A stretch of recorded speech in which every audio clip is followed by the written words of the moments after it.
Capítulo 12. Sistema Internacional de Tutela. Artigo 75.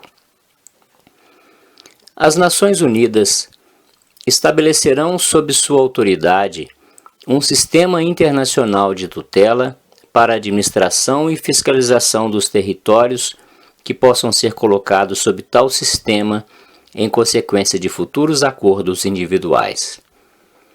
Esses territórios serão, daqui em diante, mencionados como territórios tutelados. Artigo 76. Os objetivos básicos do sistema de tutela, de acordo com os propósitos das Nações Unidas enumerados no artigo 1 da presente Carta, serão: a. Favorecer a paz e a segurança internacionais. B.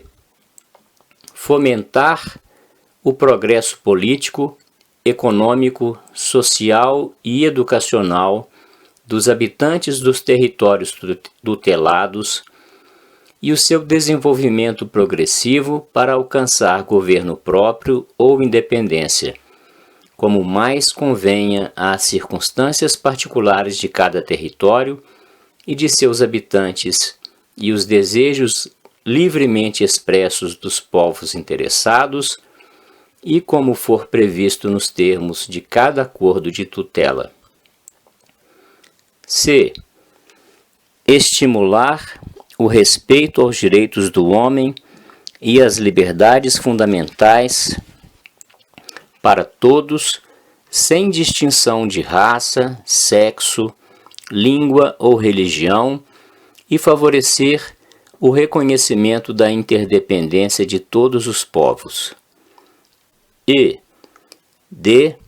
Assegurar igualdade de tratamento nos domínios social, econômico e comercial para todos os membros das Nações Unidas e seus nacionais, e, para estes últimos, igual tratamento na administração da justiça, sem prejuízo dos objetivos acima expostos e sob reserva das disposições do artigo 8º.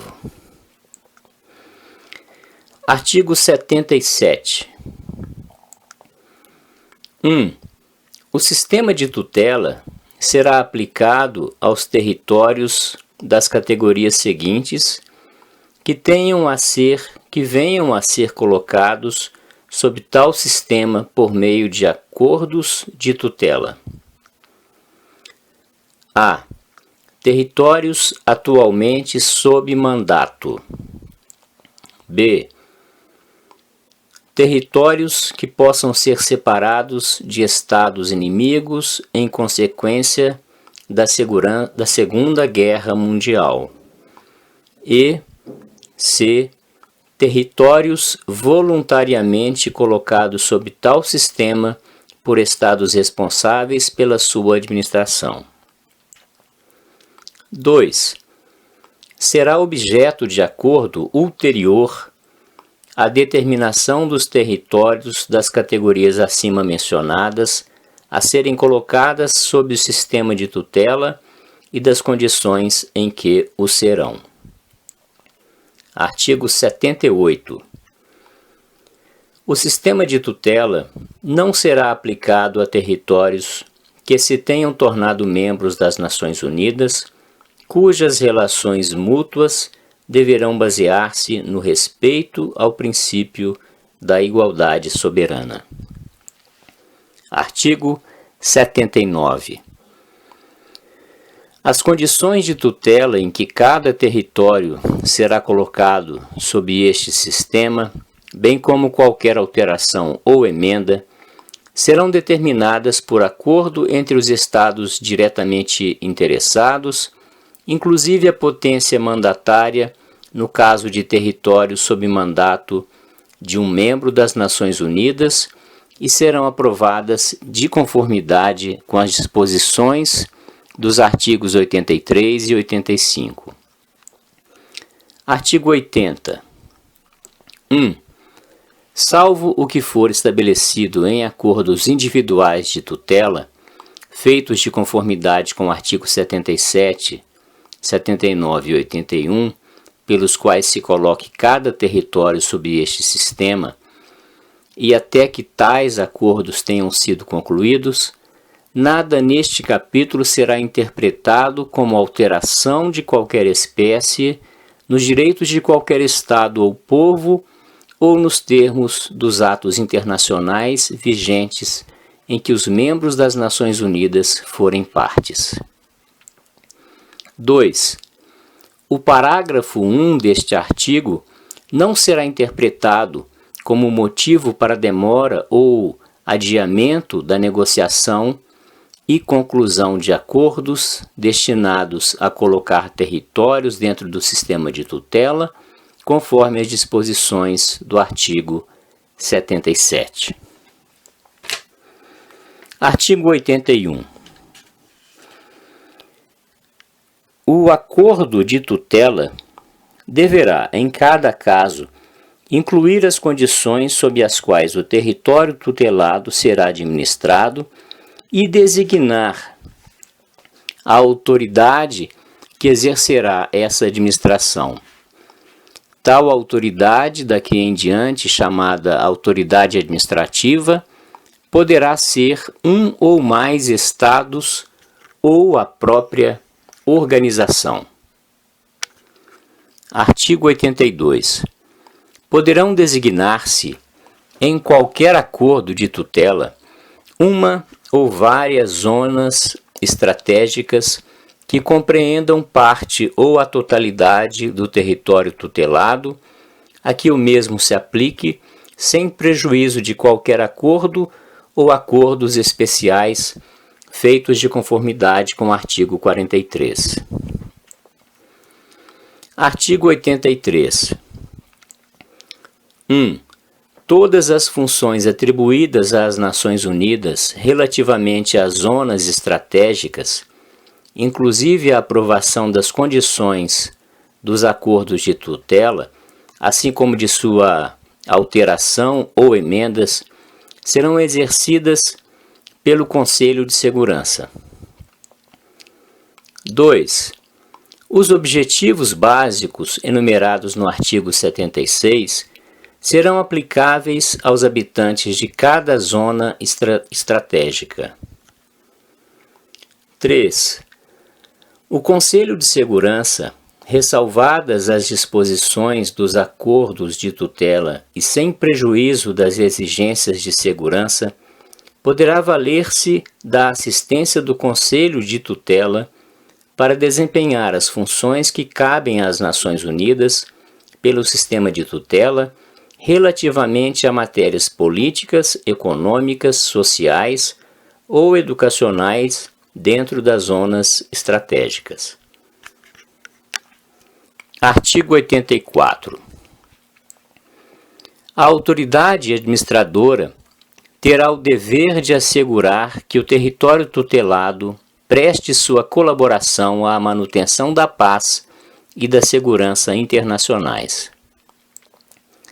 Para tal fim, a autoridade administradora poderá fazer uso de forças voluntárias, de facilidades e da ajuda do território tutelado para o desempenho das obrigações por ele assumidas a este respeito perante o Conselho de Segurança, assim como para a defesa local e para a manutenção da lei e da ordem dentro do território tutelado.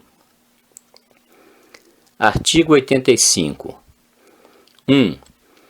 As funções das Nações Unidas relativas a acordos de tutela para todas as zonas não designadas como estratégicas, inclusive a aprovação das condições dos acordos de tutela e de sua alteração ou emenda, serão exercidas pela Assembleia Geral.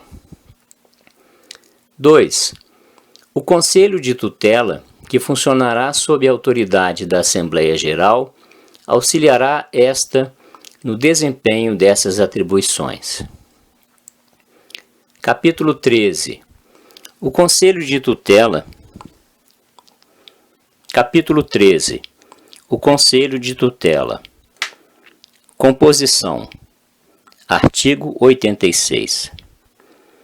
O Conselho de Tutela será composto dos seguintes membros das Nações Unidas. A. Os membros que administrem territórios tutelados. B. Aqueles de entre os membros mencionados nominalmente no artigo 23 que não estiverem administrando territórios tutelados. E. C. Quantos outros membros eleitos por um período de 3 anos pela Assembleia Geral sejam necessários para assegurar que o número total de membros do Conselho de Tutela fique igualmente dividido entre os membros das Nações Unidas que administrem territórios tutelados e aqueles que o não fazem. 2. Cada membro do Conselho de Tutela designará uma pessoa especialmente qualificada para representá-lo perante o Conselho. Artigo 87. A Assembleia Geral e, sob a sua autoridade, o Conselho de Tutela, no desempenho de suas funções, poderão: a. Examinar os territórios que lhe tenham sido submetidos pela autoridade administradora. B. Aceitar petições e examiná-las em consulta com a autoridade administradora. C. Providenciar sobre visitas periódicas aos territórios tutelados em épocas fixadas, de acordo com a autoridade administradora. E. D. Tomar estas e outras medidas de conformidade com os termos dos acordos de tutela. Artigo 88. O Conselho de Tutela formulará um questionário sobre o adiantamento político, econômico, social e educacional dos habitantes de cada território tutelado e a autoridade administradora de cada um destes territórios, dentro da competência da Assembleia Geral. Fará um relatório anual à Assembleia, baseado no referido questionário. Votação. Artigo 89. 1. Cada membro do Conselho de Tutela terá um voto. 2. As decisões do Conselho de Tutela serão tomadas por uma maioria dos membros presentes e votantes. Processo. Artigo 90. 1. O Conselho de Tutela adotará seu próprio regulamento que incluirá o método de escolha de seu presidente. 2. O Conselho de Tutela reunir-se-á, quando for necessário, de acordo com o seu regulamento, que incluirá uma disposição referente à convocação de reuniões a pedido da maioria dos seus membros. Artigo 91. O Conselho de Tutela valer-se-á, quando for necessário, da colaboração do Conselho Econômico e Social e das entidades especializadas a respeito das matérias em que estas e aquele sejam respectivamente interessados. Capítulo 14. A Corte Internacional de Justiça. Artigo 92.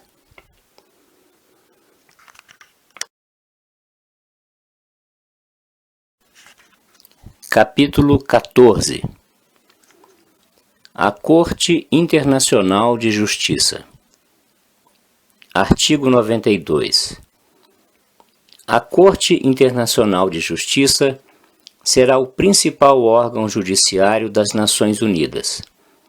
funcionará de acordo com o Estatuto Anexo, que é baseado no Estatuto da Corte Permanente de Justiça Internacional e forma parte integrante da presente Carta. Artigo 93. 1. Todos os membros das Nações Unidas são, ipso facto, partes no Estatuto da Corte Internacional de Justiça. 2. Um Estado que não for membro das Nações Unidas poderá tornar-se parte no Estatuto da Corte Internacional de Justiça em condições que serão determinadas, em cada caso, pela Assembleia Geral, mediante recomendação do Conselho de Segurança. Artigo 94. 1. Cada membro das Nações Unidas se compromete a conformar-se com a decisão da Corte Internacional de Justiça em qualquer caso em que for parte. 2. Se uma das partes, em um caso, deixar de cumprir as obrigações que lhe incumbem em virtude de sentença proferida pela Corte, a outra terá direito de recorrer ao Conselho de Segurança, que poderá, se julgar necessário, fazer recomendações ou decidir sobre medidas a serem tomadas para o cumprimento da sentença. Artigo 95. Nada na presente Carta impedirá os membros das Nações Unidas de confiarem a solução de suas divergências a outros tribunais, em virtude de acordos já vigentes ou que possam ser concluídos no futuro. Artigo 96. 1. A Assembleia Geral ou o Conselho de Segurança poderá solicitar parecer consultivo da Corte Internacional de Justiça sobre qualquer questão de ordem jurídica. 2. Outros órgãos das Nações Unidas e entidades especializadas que forem em qualquer época devidamente autorizados pela Assembleia Geral poderão também solicitar pareceres consultivos da Corte sobre questões jurídicas surgidas dentro da esfera de suas atividades. Capítulo 15. O Secretariado. Artigo 97. O Secretariado será composto por um secretário-geral e do pessoal exigido pela organização. O secretário-geral será indicado pela Assembleia Geral mediante a recomendação do Conselho de Segurança. Será o principal funcionário administrativo da organização. Artigo 98. O secretário-geral atuará neste caráter em todas as reuniões da Assembleia Geral, do Conselho de Segurança, do Conselho Econômico e Social e do Conselho de Tutela, e desempenhará outras funções que lhe forem atribuídas por estes órgãos. O secretário-geral fará um relatório anual à Assembleia Geral sobre os trabalhos da organização. Artigo 99. O secretário-geral poderá chamar a atenção do Conselho de Segurança para qualquer assunto que, em sua opinião, possa ameaçar a manutenção da paz e da segurança internacionais. Artigo 100. 1. No desempenho de seus deveres, o secretário-geral e o pessoal do secretariado não solicitarão nem receberão instruções de qualquer governo ou de qualquer autoridade estranha à organização. abster-se-ão de qualquer ação que seja incompatível com a sua posição de funcionários internacionais responsáveis somente perante a organização. 2. Cada membro das Nações Unidas se compromete a respeitar o caráter exclusivamente internacional das atribuições do secretário-geral e do pessoal do secretariado e não procurará exercer qualquer influência sobre eles no desempenho de suas funções. Artigo 101. 1. O pessoal do secretariado será nomeado pelo secretário-geral de acordo com regras estabelecidas pela Assembleia Geral. 2. Será também nomeado para o Conselho Econômico, será também nomeado em caráter permanente o pessoal adequado para o Conselho Econômico e Social, o Conselho de Tutela e, quando for necessário, para outros órgãos das Nações Unidas. Esses funcionários farão parte do secretariado. 3. A consideração principal que prevalecerá na escolha do pessoal e na determinação das condições de serviço será a da necessidade de assegurar o mais alto grau de eficiência, competência e integridade. Deverá ser levada na devida conta a importância de ser a escolha do pessoal feita dentro do mais amplo critério geográfico possível. Capítulo 16. Disposições diversas. Artigo 102. 1. Todo tratado e todo acordo internacional concluídos por qualquer membro das Nações Unidas depois da entrada em vigor da presente Carta, deverão, dentro do mais breve prazo possível, ser registrados e publicados pelo Secretariado. 2. Nenhuma parte em qualquer tratado ou acordo internacional que não tenha sido registrado de conformidade com as disposições do parágrafo 1 deste artigo poderá invocar tal tratado ou acordo perante qualquer órgão das Nações Unidas. Artigo 103.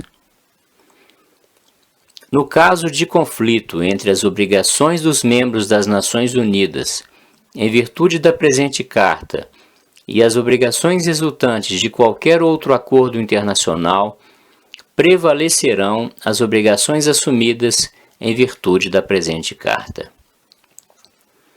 Artigo 104.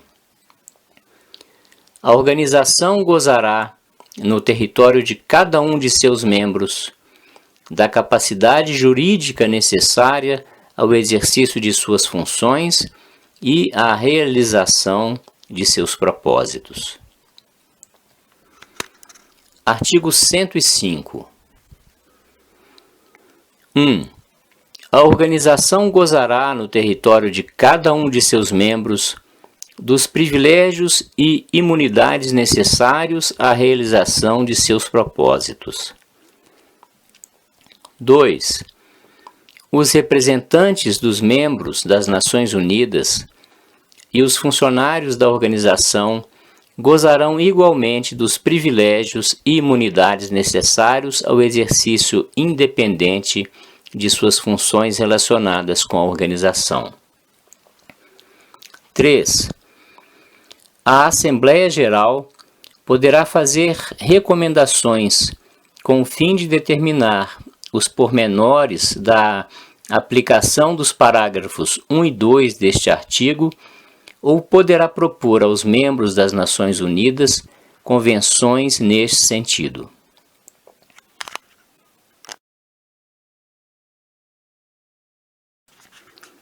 Capítulo 17. Disposições transitórias sobre segurança. Artigo 106.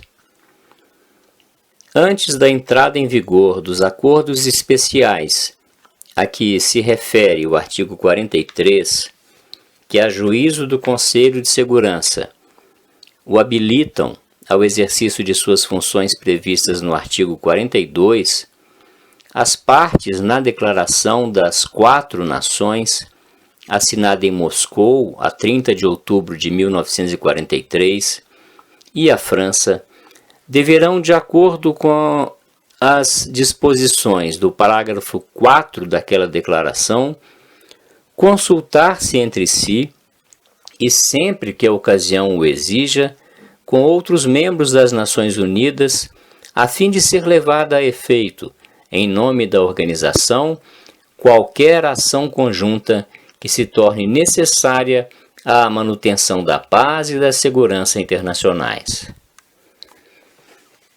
Artigo 107.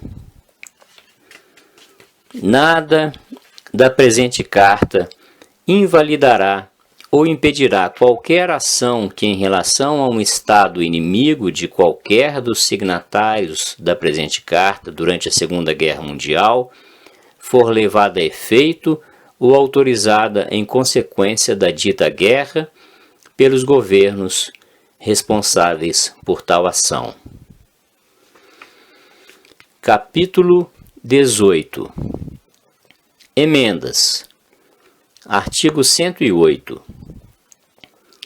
As emendas à presente Carta entrarão em vigor para todas as Nações Unidas quando forem adotadas pelos votos de 2/3 dos membros da Assembleia Geral e ratificada de acordo com seus respectivos métodos constitucionais por 2/3 dos membros das Nações Unidas, inclusive todos os membros permanentes do Conselho de Segurança.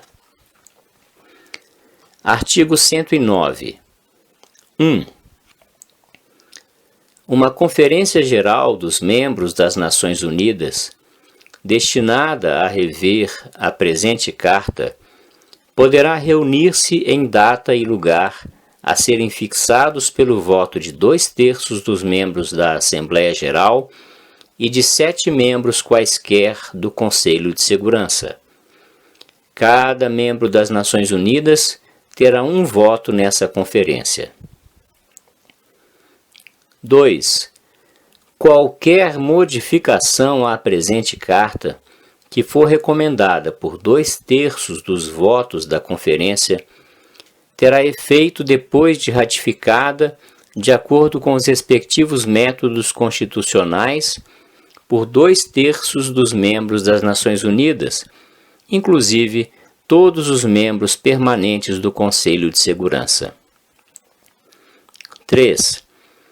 Se essa conferência não for celebrada antes da 10ª sessão anual da Assembleia Geral que se seguir à entrada em vigor da presente Carta, a proposta de sua convocação deverá figurar na agenda da referida sessão da Assembleia Geral e a conferência será realizada, se assim for decidido por maioria de votos dos membros da Assembleia Geral e pelo voto de 7 membros quaisquer do Conselho de Segurança. Capítulo 19. Ratificação e assinatura. Artigo 110. 1. A presente Carta deverá ser ratificada pelos Estados signatários de acordo com os respectivos métodos constitucionais. 2. As ratificações serão depositadas junto ao governo dos Estados Unidos da América, que notificará de cada depósito todos os estados signatários, assim como o secretário-geral da organização, depois que este for escolhido. 3. A presente Carta entrará em vigor depois do depósito de ratificações pela República da China, França, União das Repúblicas Socialistas Soviéticas, Reino Unido da Grã-Bretanha e Irlanda do Norte e Estados Unidos da América, e pela maioria dos outros estados signatários.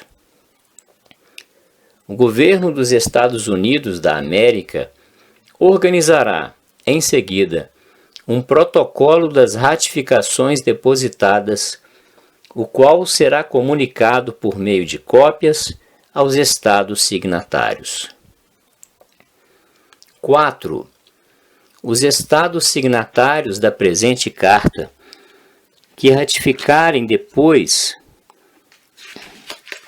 de sua entrada em vigor, tornar-se-ão membros originários das Nações Unidas na data do depósito de suas respectivas ratificações. Artigo 111. A presente carta, cujos textos em chinês, francês, russo, inglês e espanhol fazem igualmente fé, ficará depositada nos arquivos do governo dos Estados Unidos da América. Cópias da mesma, devidamente autenticadas, serão transmitidas por este último governo aos governos dos outros estados signatários, em fé do que os representantes dos governos das Nações Unidas assinaram a presente carta, feita na cidade de São Francisco, aos 26 dias do mês de junho de 1945.